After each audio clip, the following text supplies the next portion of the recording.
Advogados de Jair Bolsonaro apresentam novo recurso e pegam Alexandre de Moraes de surpresa. Uma grande reviravolta no julgamento de Jair Bolsonaro, pois agora eles acabaram de apresentar provas seríssimas que desmantelam e acabam com todo tipo de narrativa de golpe. Por essa, o Moraes, o Barroso, o Gilmar Mendes e até o Zanin não esperavam. Nós vamos mostrar isso aqui agora, pessoal. Uma grande novidade, uma ótima notícia aqui para o Brasil. Vejam só, pessoal, durante esse período de aguardo aí da prisão definitiva de Jair Bolsonaro, os advogados apresentaram um recurso que pode virar todo o jogo e nós vamos explicar tudo isso aqui. Quem vai trazer para nós é o jurista Deltan Dallagnol, aquele mesmo que colocou o Lula na cadeia juntamente com o Sérgio Moro. Dá um like nesse vídeo. Se você gostou dessa notícia, se inscreva aqui no canal para ver outras matérias como essa. Vejam só o recurso da defesa de Bolsonaro que deixou Moraes apavorado. Confira. Advogados de Bolsonaro massacram Alexandre de Moraes e colocam ele numa sinuca de bico, como eu vou mostrar pra você agora. Presta atenção nisso aqui, ó.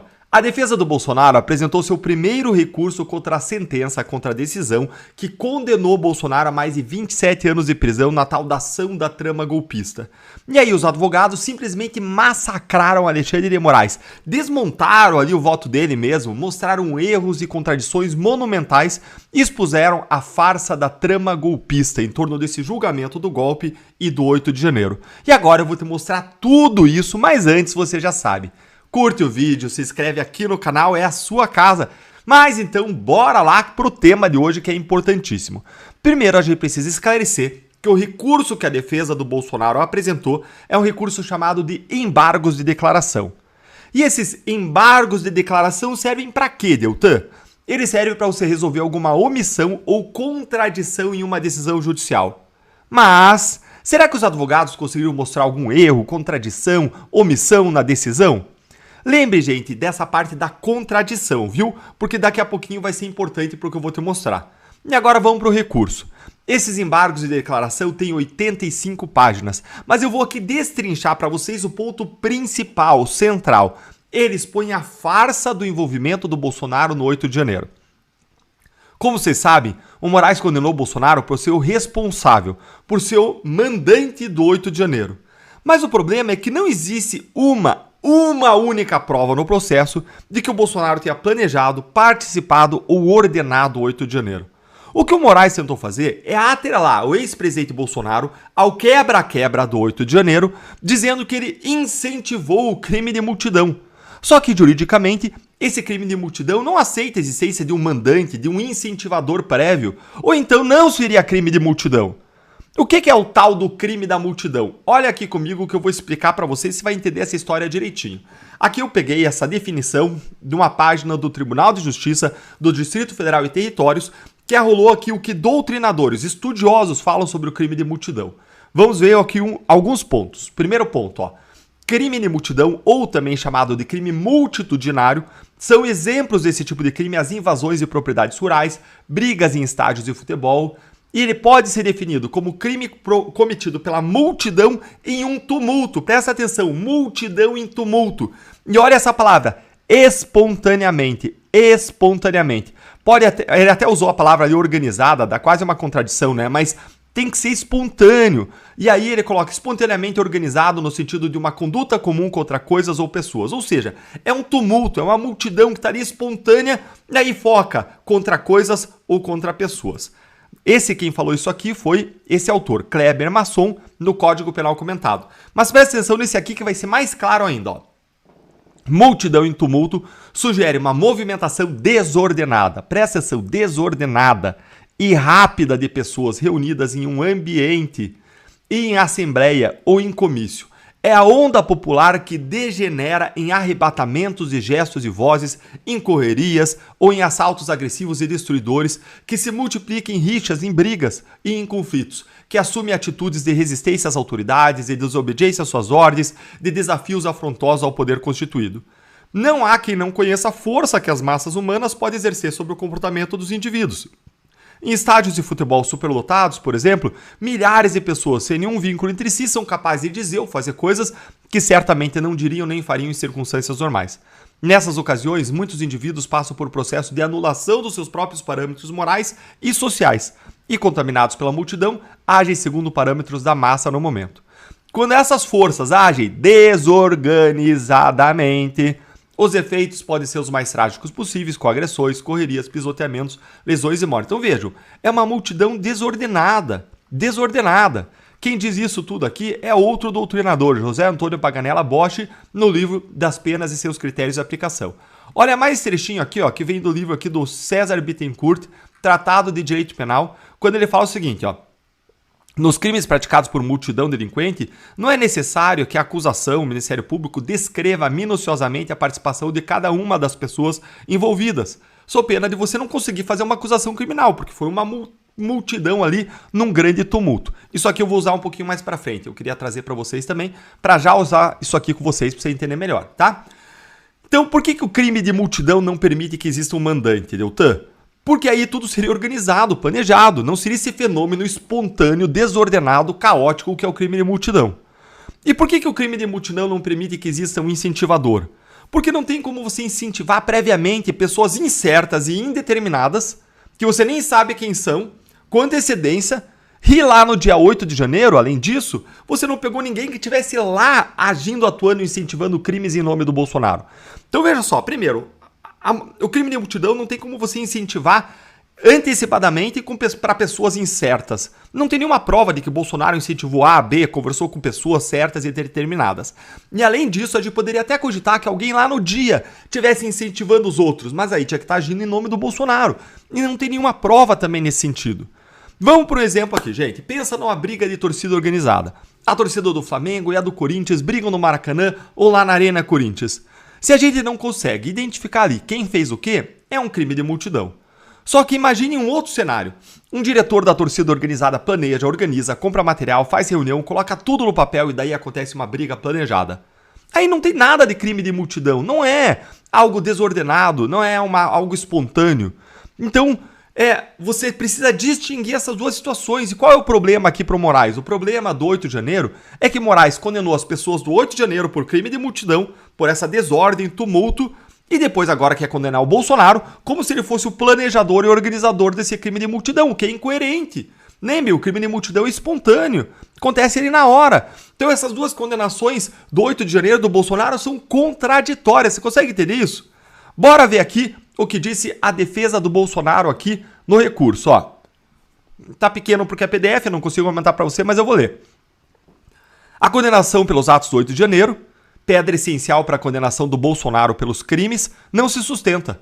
É impossível porque não pode se falar em autoria imediata, ou seja, não pode se falar de um mandante de crime de multidão.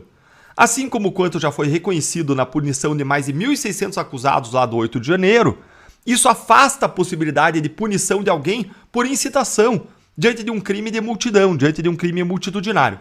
Olha aqui um outro trechinho aqui que eu vou destacar para vocês, ó, esse aqui, ó.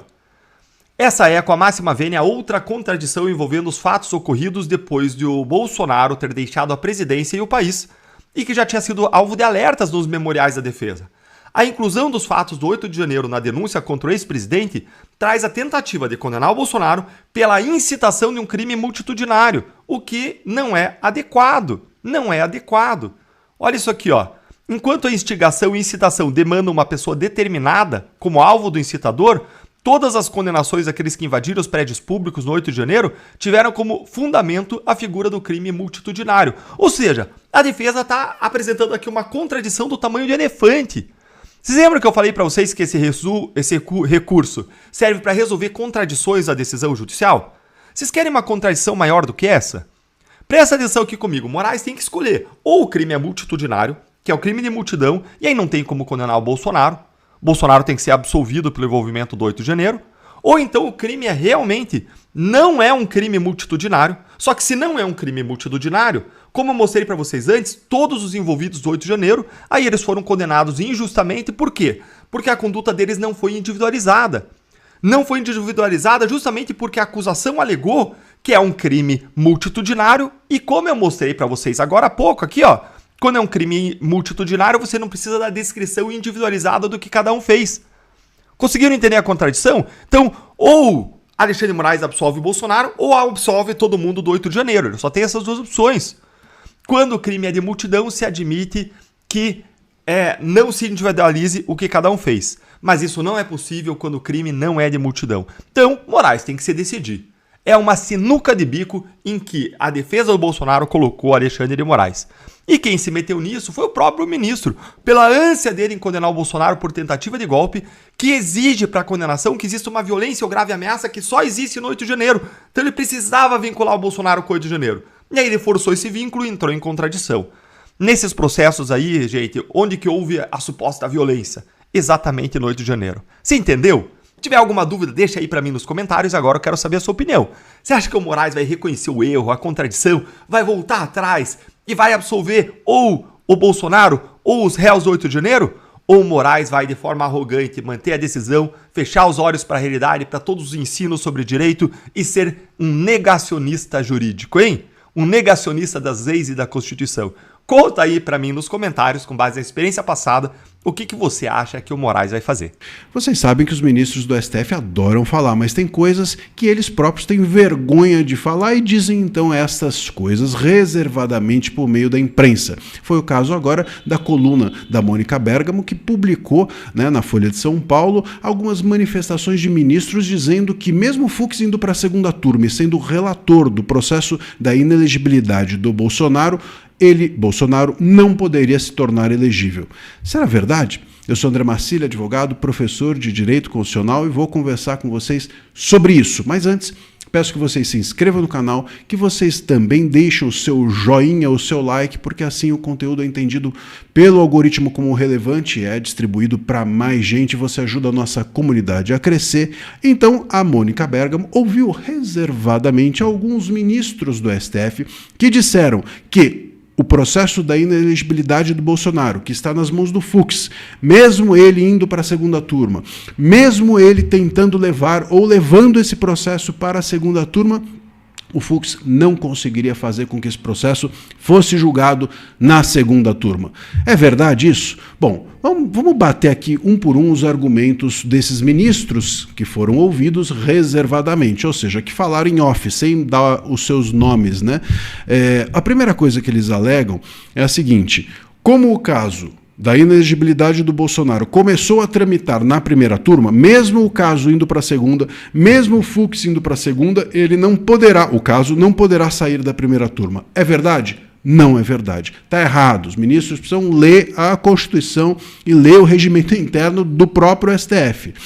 Só poderá ser impedido de levar da primeira para a segunda turma o processo se houver já alguma manifestação na primeira turma de algum outro ministro que não o Fux. Então, se o Fux se manifestou e ninguém mais, ele pode sim levar o processo da inelegibilidade da primeira turma para a segunda turma, para que a segunda turma julgue. O Fux, ele é prevento, ou seja, o caso está vinculado a ele.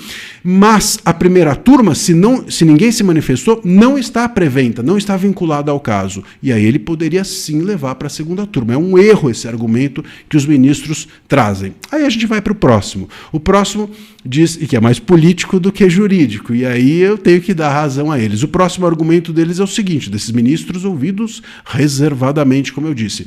Dizem assim: na segunda turma, o presidente da segunda turma é o Gilmar Mendes, e o Gilmar Mendes não pautaria o caso. Bom, aí eu não consigo refutar isso.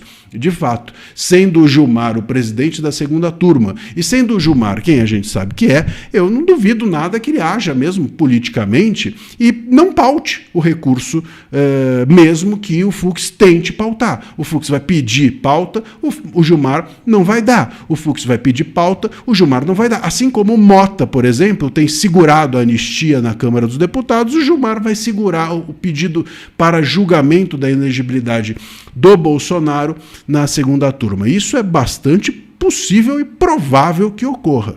Então, aí é política, aí não é mais jurídico, não dá para a gente resolver aqui, eu não posso nem dizer nada, isso é bem provável que ocorra. E o terceiro argumento deles é o seguinte: o Bolsonaro foi condenado a 27 anos e 3 meses Portanto, de acordo com a lei da ficha limpa, condenados por um colegiado não podem se candidatar à presidência. E aí eu também tenho que concordar com esse argumento. O problema aqui é que a lei da ficha limpa, quando fala condenado por um colegiado, ela pressupõe que a pessoa foi condenada em duas instâncias, né?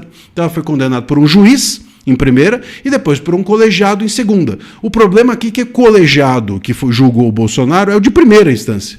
Então já saiu condenado por um colegiado, que foi a primeira turma. E essa é a deturpação que é feita da lei. Não é essa a intenção da lei. A lei tem a intenção de que condenados em duas instâncias sejam, portanto, impedidos de se candidatar. Não é o caso. Mas deturparam tudo e aí a lei pode ser sim interpretada dessa forma.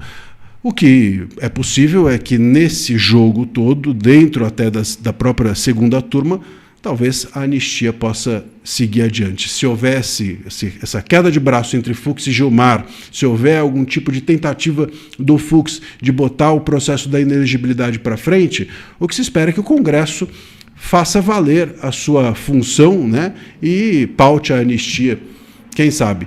Mas é difícil. Com o Congresso que a gente tem, é bem difícil. Pois é, pessoal, realmente esse recurso da defesa de Jair Bolsonaro mostra para o Brasil e para o mundo que realmente eles estão agindo fora da lei, porque não há crime de multidão imputado a Jair Bolsonaro, uma vez que ele estava nos Estados Unidos, nem participou de nada, não havia um mandante, não tem a digital dele como o mandante, aquele que foi o cabeça desse tal golpe do 8 de janeiro. E eles querem misturar as bolas, querem pegar lá atrás a reunião com os embaixadores, querem juntar com a saída de Bolsonaro para os Estados Unidos e com o que aconteceu no 8 de janeiro. E daqui a pouco vão falar até mesmo daquele homem-bomba que se explodiu ali na frente do STF, vai falar que tem tudo a ver, e aí eles vão fazendo uma salada mista, tudo isso para tentar incriminar Jair Bolsonaro.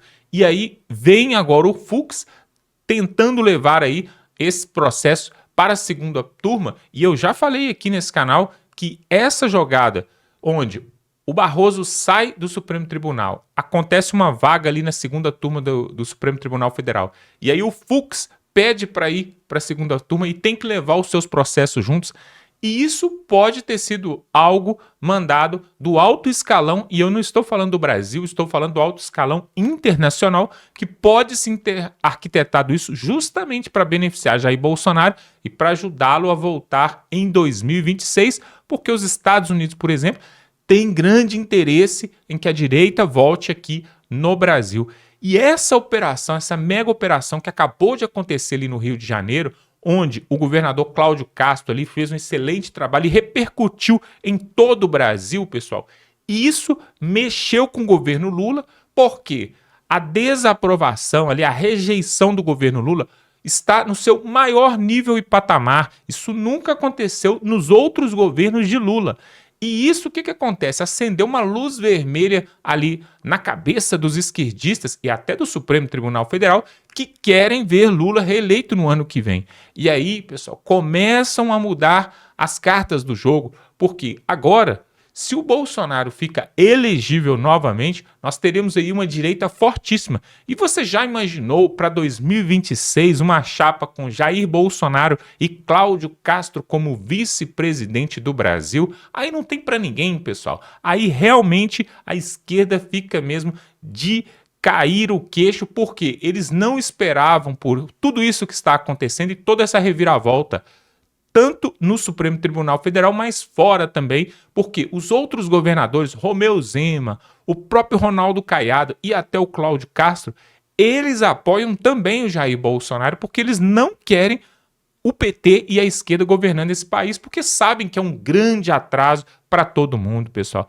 Essa é uma excelente notícia que chega para nós. Esse recurso de Jair Bolsonaro vai dar o que falar, e eu quero ver agora como que eles vão tratar esse recurso, porque eles vão ter que dar uma resposta para a população, e eu quero que você coloque aqui nos comentários se você ainda acredita que Jair Bolsonaro pode sim ser livre e concorrer em 2026. Você acredita? Coloque aqui nos comentários. E sobre a fala dessa ex-ministra ali do STJ, sobre essa tal reunião secreta que acontece antes das sessões. Você acredita que isso é verdade e isso influencia nas decisões ali do judiciário? Coloca a sua opinião aqui, dá um like nesse vídeo, se inscreva no canal, pessoal. Muitas pessoas assistem o nosso vídeo até o final e ainda não são inscritas. Isso é um pecado. Então você vai se inscrever agora totalmente gratuito aqui. Você vai ajudar o seu país e a democracia se inscrevendo aqui no canal. Dá um like nesse vídeo e estamos juntos.